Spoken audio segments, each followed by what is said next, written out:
Gabriella. We've been part of the church family here for about 2.5 years now. And it's my privilege this morning to continue this series on Alive. Over the last few weeks, we've been looking at the encounters that people had with the resurrected Jesus and the profound impact that had on their lives. And the incredible thing is that 2,000 years later, and 2,000 miles away from where the resurrection took place, the same thing is possible for us today. Now, maybe you think that sounds a little bit crazy this morning, but bear with me. And I want to start by telling you something about me this morning. And unless you know me really, really well, you won't know this, because I spend an awful lot of my time and energy trying to hide this from people. But I think it's only fair and right that I tell you this morning. I struggle with nerves. I have done for as long as I can remember. And although there have been times in my life when it's got a little bit better, it's something that's never gone away. And one of the things that triggers my nerves, believe it or not, is performing or speaking in public. I know that sounds strange hearing me say that on stage this morning, but it's true. And I have this really clear memory of being in primary school. I must have been 9 years old, and I had quite a big part in the school play. I was super pumped, and I loved learning my lines and practicing. I was in my element. And then the day came when I had to perform. I had to stand up in front of the entire school and play my part. And my nerves kicked in. And I can remember having the school music teacher sat with me for, it felt like hours on end, trying to get me to calm down. She had me laying down on the floor. I was trying to breathe through my diaphragm. I still can't tell you where my diaphragm is or how on earth you breathe through it, but she tried her best. But nothing worked. The darkness descended, and all I could think about was how nervous I was. But the problem was, this performance was getting closer and closer. No matter what I did, it was coming. And so I went out there, and I sort of nervously stumbled my way through my first couple of lines. And then I was like, I'm doing it. And it actually went quite well. I haven't won any Oscars yet, but there's still time. Now, maybe you think that doesn't sound that big. It just sounds small. It's nothing. Okay, fair enough. Maybe you don't struggle with nerves. Maybe nerves isn't your thing. Maybe for you it's anxieties or stress or depression or constant worrying about something. But I'm confident that whatever it might be, most of us in this room can probably recall a time when we've experienced something like this. And in those times, it doesn't feel small and insignificant. It feels real, and it feels big, and it's the only thing you can see. And in those moments, it can feel like we've lost our sense of peace. What is peace? Is the natural question to ask. Well, let me tell you, as a father of a 1-year-old, I'm not talking about peace and quiet, because I get very little of that. I'm talking about a sense or a feeling or being in a state where you're confident that either everything is okay or everything's going to be okay. Doesn't mean you're not going through something, but whatever you're going through feels normal. You will get through this. We will reach the other side. I'll give you an example. If I cut my hand, I'm not going to do it live on stage, don't worry. If I cut my hand, I bleed. I'm human, so I bleed, right? And it hurts. I feel the pain. The pain is there. The repercussions of what's happened is there. But I don't worry about it. It's just a cut, right? My hand's going to heal. It's going to stop bleeding. Fine, I might get a scar, but my hand will be okay. But for me, when my nerves kick in, I can't see past that. I cannot see that there's a time in the future when this is going to be okay.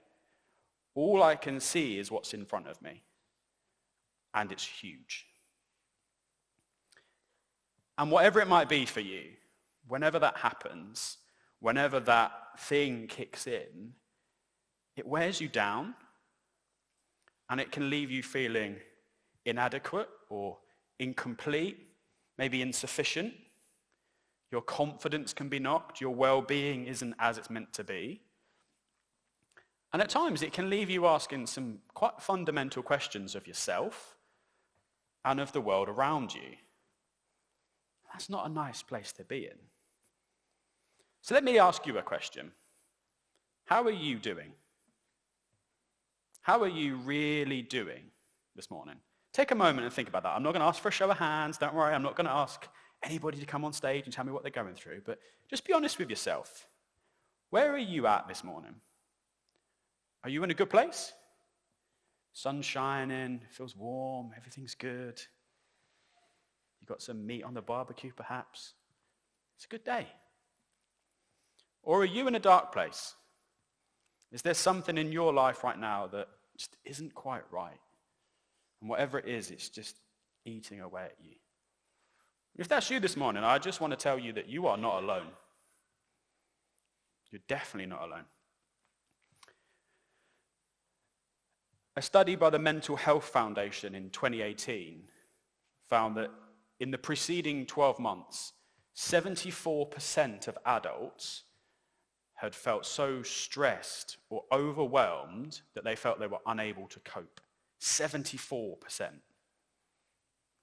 32% of adults in the preceding 12 months had experienced suicidal thoughts. And that 16% had actually self-harmed. Now, I don't know about you, but those percentages are staggering. Like, that's a lot higher than I would have thought. And that's pre-COVID. So who knows what those numbers would be like now. And then last year, a workplace health report found that 53% of men and 65% of women were, in that moment, experiencing some sort of anxiety, feeling anxious about something.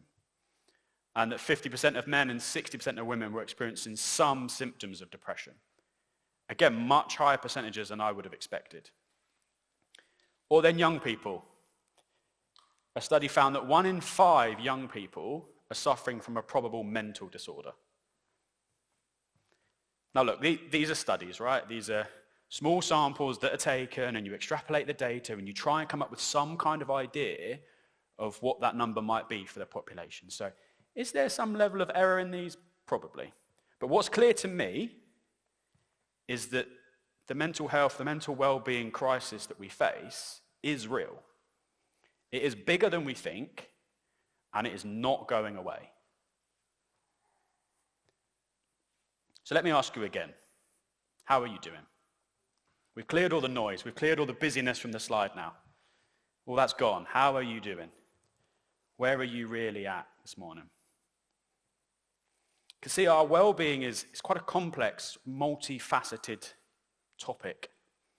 It's a little bit like having a car, but your car's got multiple different fuel tanks.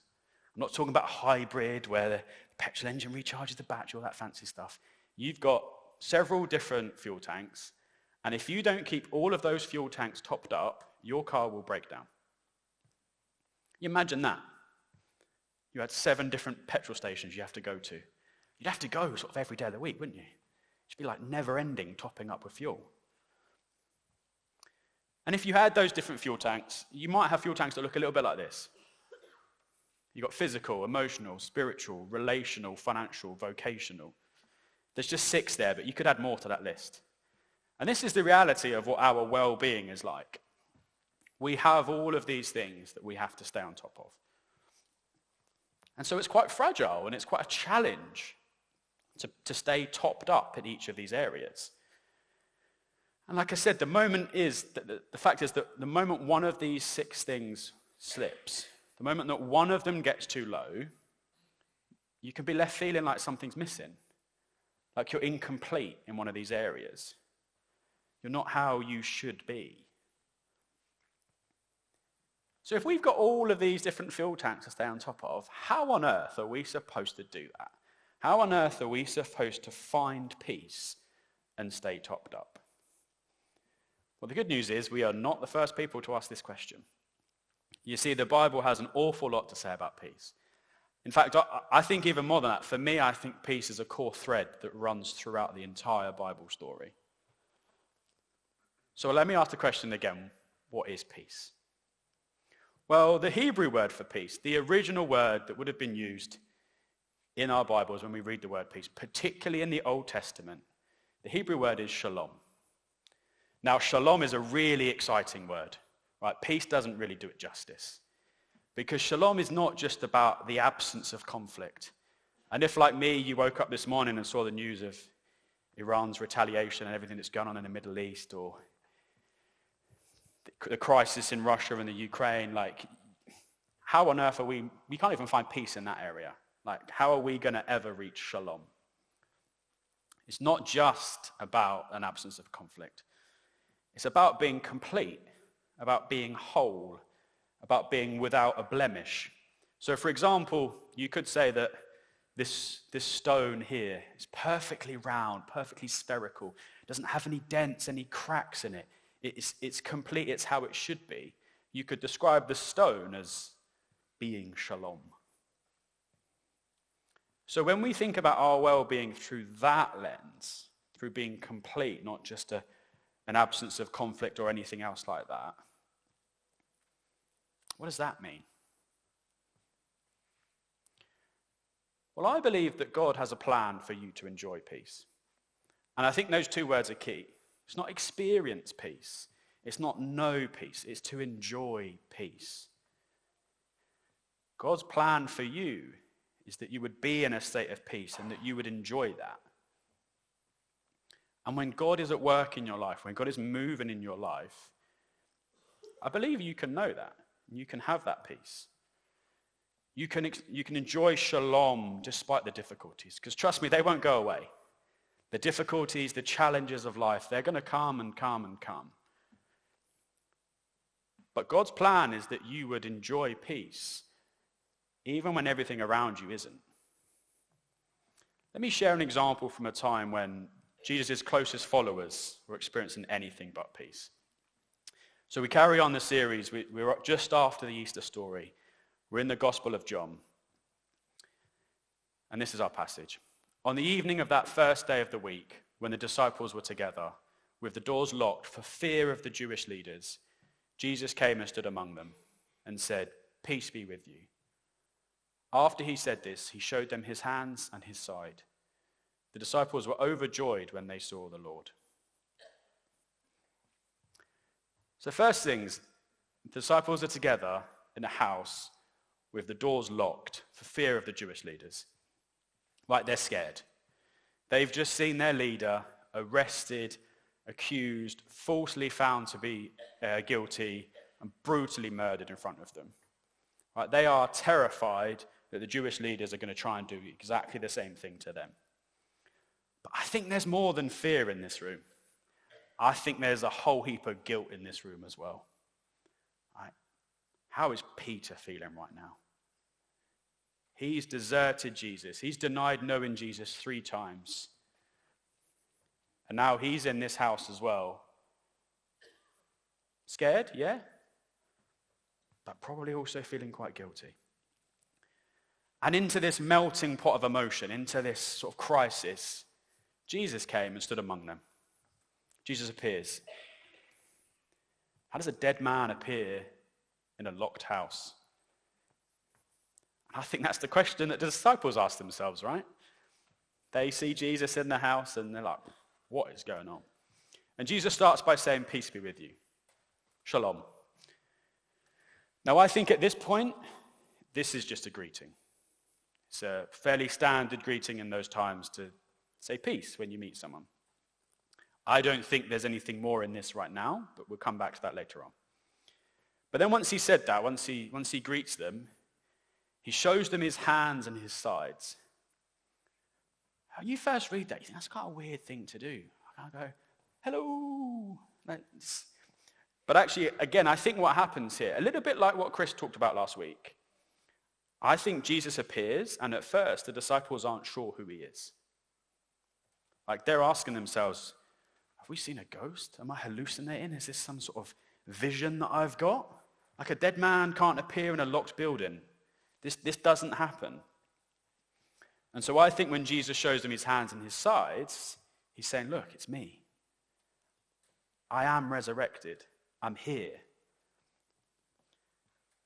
And then we read, the disciples were overjoyed when they saw the Lord. And so I think at this point, they realize who Jesus is. And what happens at the moment they realize who Jesus is? They're overjoyed. And I think the same thing can happen for us. Right? We might not physically be in a locked house, but emotionally we might be in a locked house. We're carrying all this stuff. We've closed ourselves off from the world, right? We've gone into survival mode. We're just shut down. Despite the fears, worries, anxieties that we may have, Jesus can step into that situation. He can come and be where you are. And if we see him, if we realize who he is, I think we can have this transforming experience. In this moment here, the Jewish leaders don't stop pursuing the disciples. Right? The circumstances they have, the thing that's causing their fear, is still real.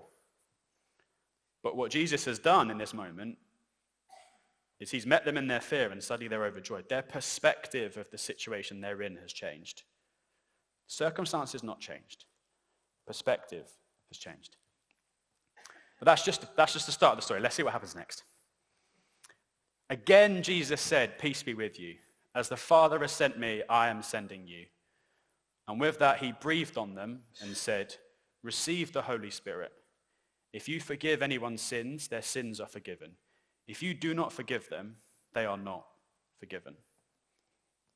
And so this time Jesus says, "Peace be with you" again. I think this time it means something more. I don't think Jesus is saying hello for a second time. Right? I think this time he's reinforcing that message. I'm here to bring peace. Peace be with you. But he doesn't just say that. He says, "As the Father has sent me, I am sending you." And you see here things start to get a little bit active. Right? Because now that Jesus brings a task, Jesus asks something of them. What does that mean? As the Father has sent me, I am sending you. Well, I think the obvious answer is to look at the life of Jesus. What did Jesus do?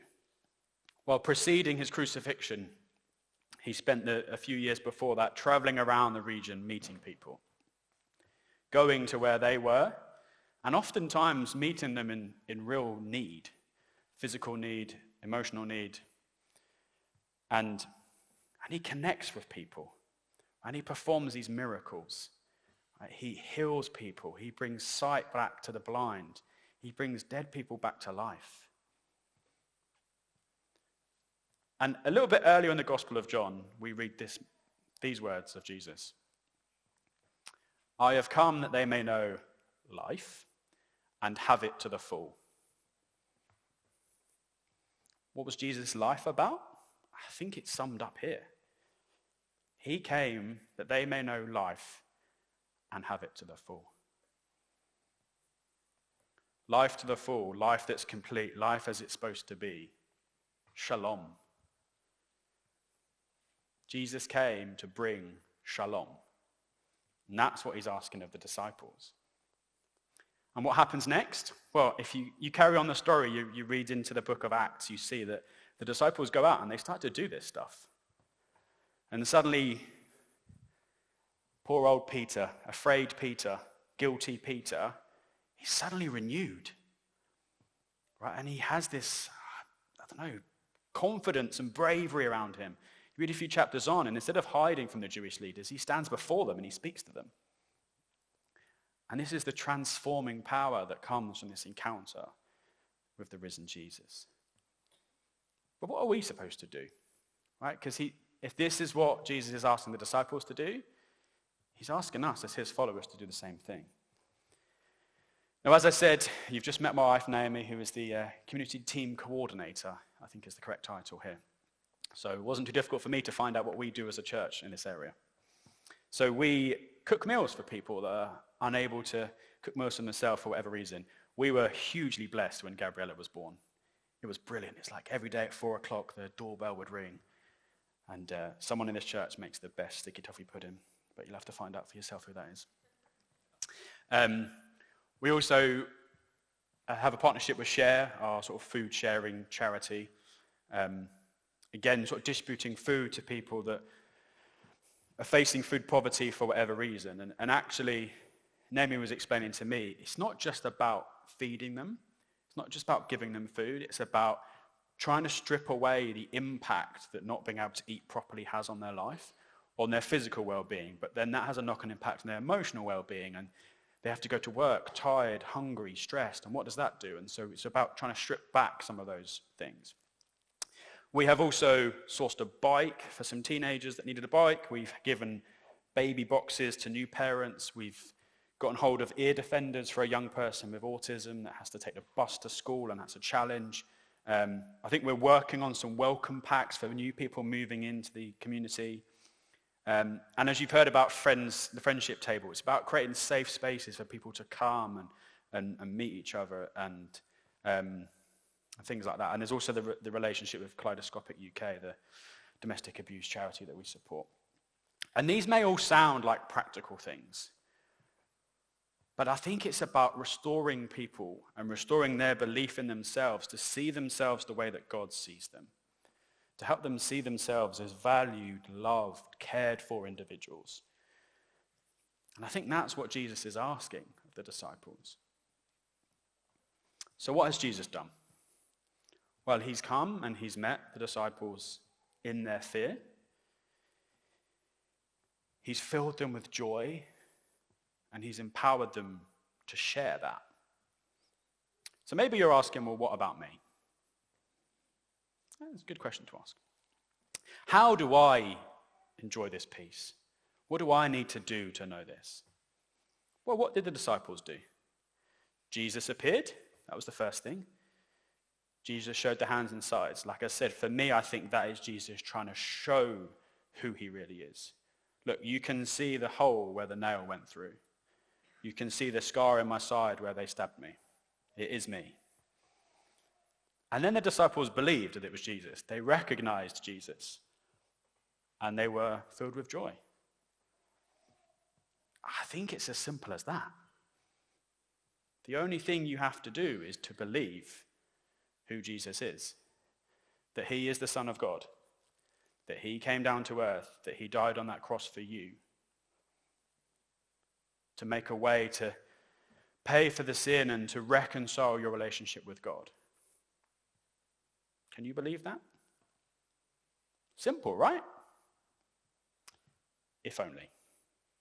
See, naturally, at some point in time, these things creep back in, and we can be left with doubt. You can question if you believe, if you ever believed in the first place. And so what happens then? Well, thankfully, again, we're not alone. You see, we read earlier about the disciples, but actually one of them wasn't there. Thomas wasn't there. And Thomas is a bit infamous, can I say? Poor old Thomas, doubting Thomas, you may have heard him called. Poor Thomas wasn't there. He missed out on this experience. And so what his friends do, as you would, they go, oh, Thomas, you won't believe what happened. We were in the house and we were together and Jesus was there. And Thomas is like, oh yeah, sounds great. And this is what Thomas actually says.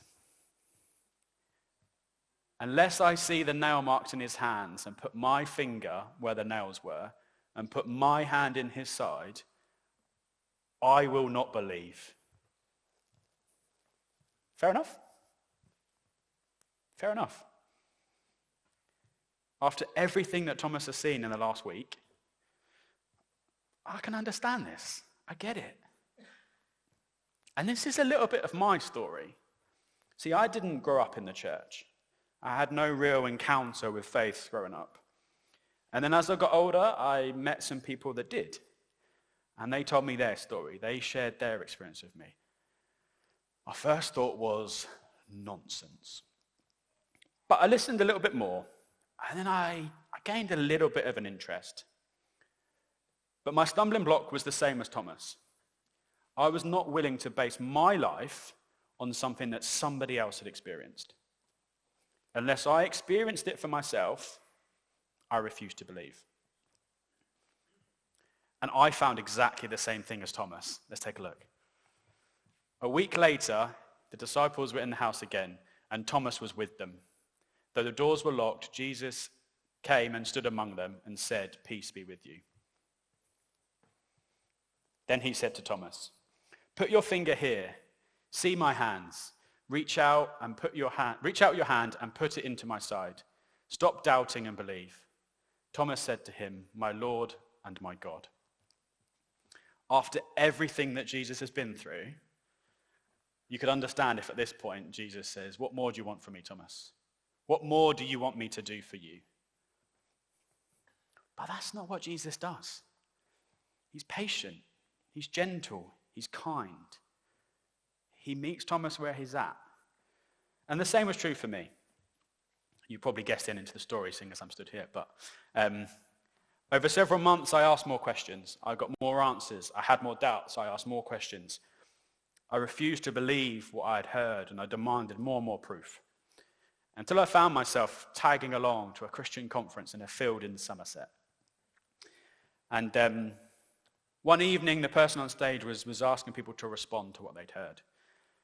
And I'm there with all this doubt and refusing to believe. And in that moment, I just heard God say to me, "Now is your time to come to me." And I'm like, "You what? There's 3,000 people in this tent. And you want me now?"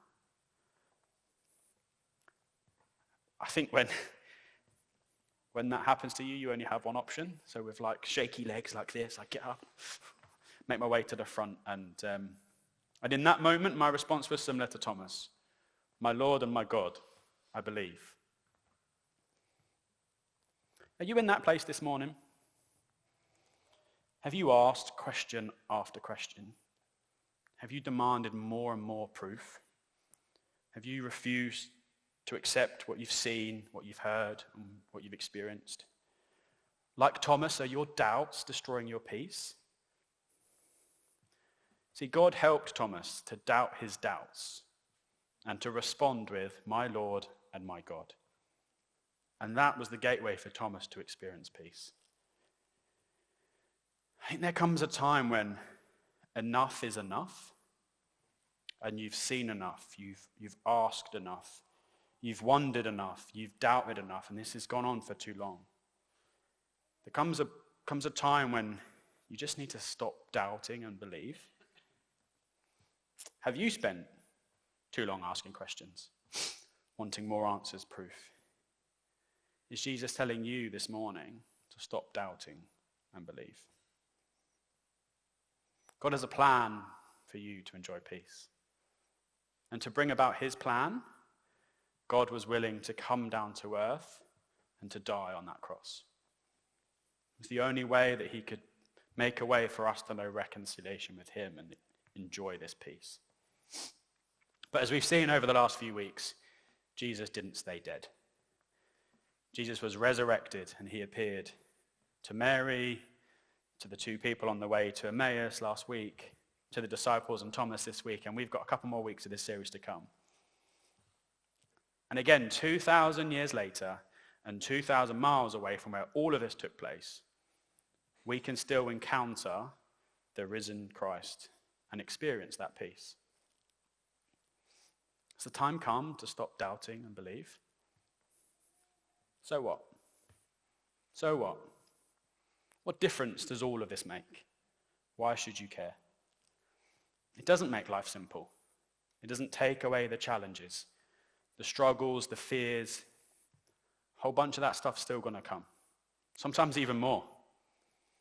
The circumstances of your life won't change, but your perspective will. You won't enjoy the difficult times, but somehow in them, you'll find this odd sense of peace. You'll develop an understanding that the challenges and the struggles that you face, however big they may be, they are temporary. God is in control. God has a plan. And his plan is for you to enjoy peace. To not be defined by your fears. To know that this isn't the end. Even after death, it's not the end. We get to spend eternity enjoying peace with God. To encounter this joy, be filled with this joy, knowing who God is and knowing who we are before him. and to be empowered to share this peace with others, to meet their physical, emotional, and spiritual needs. This isn't a gift we're supposed to hold on to tightly, but we're supposed to share it with everybody around us. We're supposed to see others the way that God sees them. And how do we experience this? Faith. Is God calling you into that this morning? And as the band come up, I just want us to take a couple of moments to respond to this. So if you're able, if you're willing, just would you stand with me?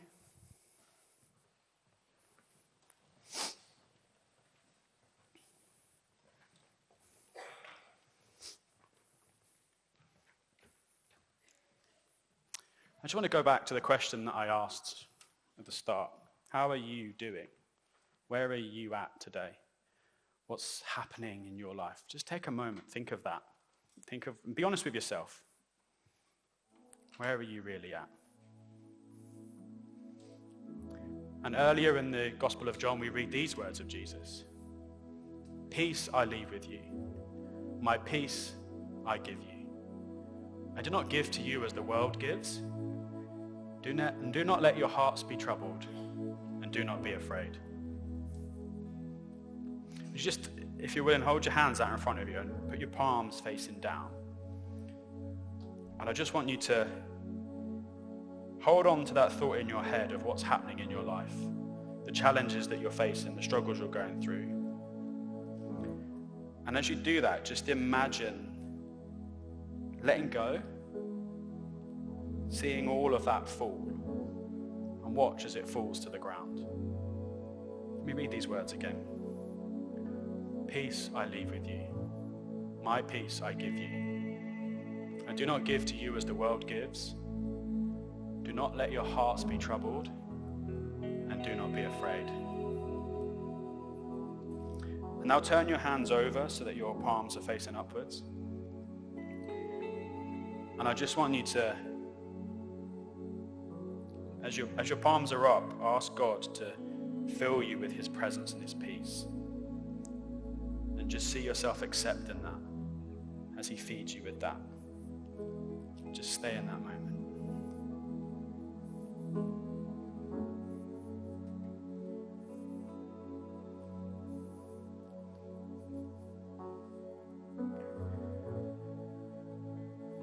God, we thank you for who you are. We thank you that you have a plan for us to enjoy peace. And that though the price to fulfill that plan was everything, you were willing to pay that. We thank you that you've made a way for us to know peace when we cannot do it for ourselves. And Lord, if we're here this morning and we've been asking questions and we've got doubts and we're just struggling to believe, I just pray that you would meet with us this morning, that you would reveal yourself to us, and that you would open our eyes to that. Thank you, Lord. Amen.